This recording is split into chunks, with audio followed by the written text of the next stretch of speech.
आज बघा मी एक washing machine drum cleaner powder मागवली होती, पण ते काय टॅबलेट आहेत म्हणे, असे खाली दिसत आहेत ना हे ब्ल्यू कलरचे, असे छोटे छोटे टॅबलेट आहेत 12. तर हे मी पहिल्यांदाच मागवलं आहे ऑनलाईन. आता कसं आहे काय माहिती, तर हे जास्त वर्क करेल की नाही काय माहिती. तर बघूया आता मी यूज करून बघते. त्यांनी एक टाकायला सांगितले, मी 4 घेतलेत. तर आता बघूया टाकून बघते. मला तर वाटत नाही हे जास्त काही चांगलं वर्क करेल, पण तरी बघूया आता मी मशीनमध्ये टाकून बघते.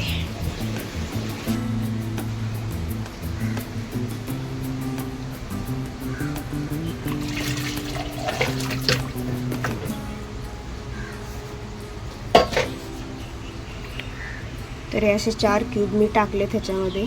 तर बघूया आता हे कसं वर्क करते.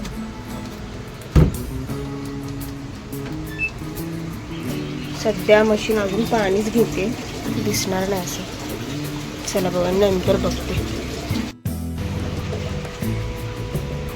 थोडं थोडं फेस दिसतोय आतमध्ये, तर मी स्टॉप करून ना उघडून बघते.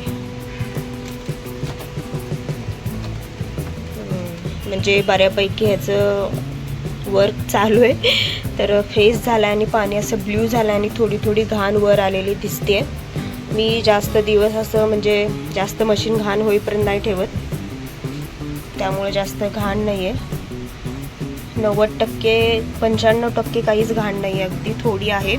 पण मशीनमध्ये आहे ना दाखवत होतं टब क्लीन करा म्हणून, ते ऑप्शन दाखवत होतं, त्यामुळं मी आज लावलं आहे. एवढं हे दाखवत होतं, त्यामुळं मी आज लावलं आहे मशीन क्लिनिंगसाठी. तर चला होते त्याचं चालू दे. परत चालू करते.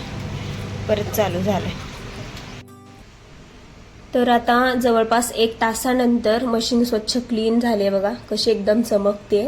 आणि मशीनला आता वर्ष झालंय घेऊन, तर एकदम छान स्वच्छ ठेवली मी. आणि टब क्लीन केल्यानंतर तर मशीन बघा मस्त छान चमकते आता.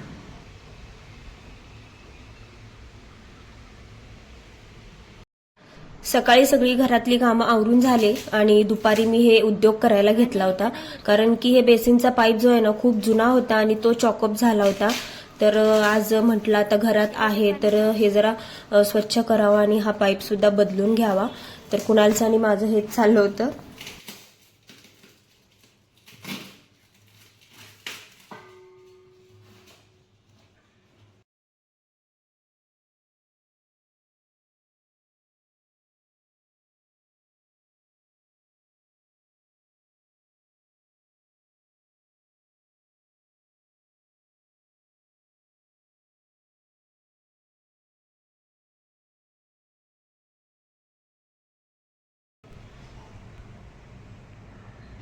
काळा झाला कुणाल तू.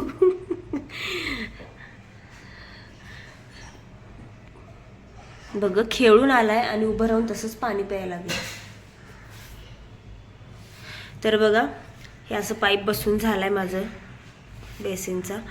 कारण आधीचा पाईप ना लय खराब झाला होता, त्यामुळं मी आता नवीन आणून बसवलाय आणि त्याला सेलो टेप वगैरे असं लावलंय. आणि ना तो माठ काय आता थंडीच्या दिवसात वापरला जात नाही, त्यामुळं मी तो असा बेसिनच्या खाली काढून ठेवून टाकलाय. तुझं काय रे? काय नाही. हां खेळून झालं का? फुटबॉल खेळायला गेला होता, खेळून आला आता. आहे का आहे का? अंधार पडायला लागलाय. नाही हॉटस्पॉट संपलंय माझ्या फोनचं. नाही संपलंय. अरे नाही आउट झालाय फोन. माझा फोन बिघडलाय माहिती आहे ना. हे बघ हे बघ हे बघ बिघडलाय रे. मध्ये स्विच ऑफ व्हायला लागलाय माझा फोन. चल जरा इकडे. काळाच दिसायला, काळा पडला वाटतं. तू बघू जरा. नाही रे, मोबाईल असं फिरवेल तसं आहे ना त्या अंधार दिसायला लागलाय मोबाईल मध्ये. जेवणार नाही का? नाही चालू करणार. अरे हॉटस्पॉट संपलाय माझं. पाणी पाहिजे. जर सावकाश पी. चला तर सकाळची कामं वगैरे केली, दुपारी थोडासा आराम वगैरे केला. त्याच्यानंतर संध्याकाळी मी करत होते स्वयंपाक. तर कुणालचं चालू होतं की मध्ये मध्ये यायचं आणि तो खात होता चॉकलेट आणि मी त्याला ओरडत होते एवढं मोठं चॉकलेट खाऊ नको. तर तो मला खाऊ घालायला येत होता अधूनमधून आणि त्याला मी नको म्हणत होते. तेच आमच्या दोघांचं गोंधळ इथं चाललं होतं. नको आता नको आता मला आता नको मला.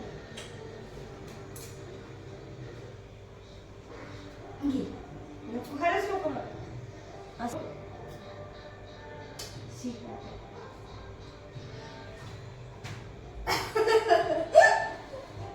दे ना आलाय की ते ग बाई खरंच दे ना आलाय की देत नाही.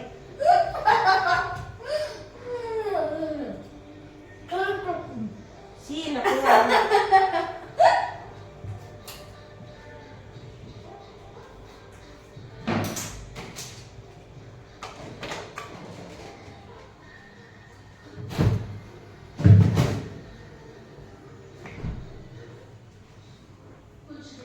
चला तर आमच्या दोघांचं हे सतत असं चेष्टा मस्करी आणि मी कुणालसोबत एका मैत्रिणीसारखं राहण्याचा प्रयत्न करते आणि मला तसंच आवडतं.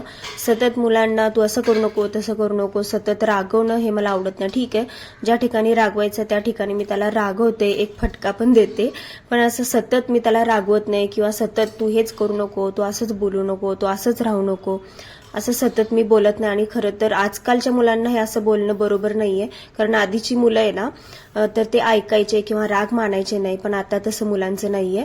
तर आमच्या दोघांचं असं चेष्टा मस्करी किंवा हसत खेळत असं चाललेलं असतं. तर असं चला दिवसभराची सगळी कामं झाल्यानंतर रात्री मी स्वयंपाक करायला लागले आणि आज मी बनवत होते अंडा करी आणि त्याच्यासोबतच मी कुकरमध्ये लगेच अंडे बॉईल करून घेतले होते आणि त्याच कुकरमध्ये लगेच मी भात पण लावून घेते. त्यामुळं माझी अंडा करी बनवण्याची तयारी चालू आहे. त्यासाठी मी आधीच वाटण बनवून घेतलं, म्हणजे त्याची तयारी केली होती वाटण बनवायची, खोबरं कांदा सगळं. तर मी तेच करत होते इथं.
तर बघा सगळं म्हणजे भाजी झाली, भात झाला आणि माझे चालू होत्या भाकरी करायच्या. तर म्हणतात ना आधी हाताला चटके मग मिळते भाकर, तसंच काहीच झालं माझं. भाकरी करत होते, मस्त टम्म फुगत होत्या आणि मी भाकर आहे ना असं धरायला गेले आणि इतक्या जोरात वाफ भाजली माझ्या हाताला. सहसा माझ्या हाताला असं चटके वगैरे बसत नाहीत बरं का, क्वचित कधी तर आहे ना असं होतंच. तर असं म्हणजे काय म्हणतात ते कामामध्ये आहे ना कधी कधी असं होऊन जातं. तर माझ्या मस्त अशा गरमागरम भाकरी झालेल्या आहेत, मस्त असं स्वयंपाक झालेला आहे. आणि दुसरीकडे आहे ना कुणाल सुद्धा आहे ना मला मधून मदत करत असतो. मी कामावरून येईपर्यंत म्हणा किंवा रोजच तो त्या रोज कपडे वगैरे घडी मारून ठेवणं सुकलेले वगैरे अशा छोट्या छोट्या गोष्टी तो मला मदत करत असतो. आणि शेवटची भाकर आणि भाजी सुद्धा रेडी झालेली आहे. चला तर आजचा ब्लॉग कसा वाटला नक्कीच सांगा आणि लाईक शेअर सबस्क्राईब करायला मात्र विसरू नका. चला तर भेटूया पुढच्या अजून एखाद्या नवीन ब्लॉगमध्ये. तोपर्यंत बाय.